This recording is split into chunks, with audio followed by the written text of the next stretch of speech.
Awitin na ito ay aking inaali para sa aming tiyuhin na sa amin ay nawalay. Siya ay merong katangian na di mo pwedeng tawaran. Ito ay kasipagan at bukal na kabaitan. Mapagukid o pangingisda ay kanyang kinakaya.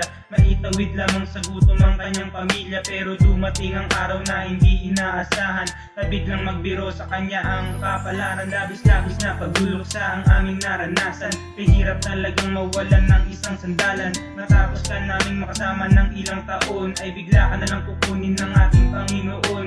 Siguro ay meron siyang mas magandang binabalak, kaya wag nating itigil ang paghanap sa pangarap. Bagkos ay ipakita ang ating natutunan, hindi kung nakailan may hindi natin malilimutan.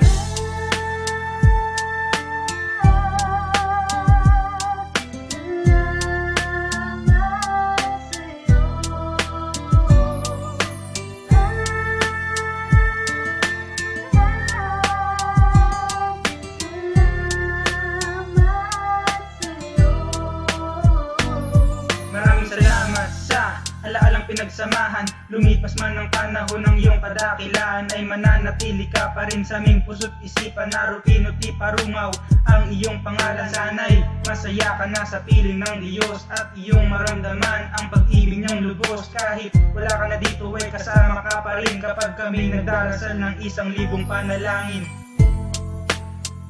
Digong, sana masaya ka na ngayon sa kinalalagyan mo.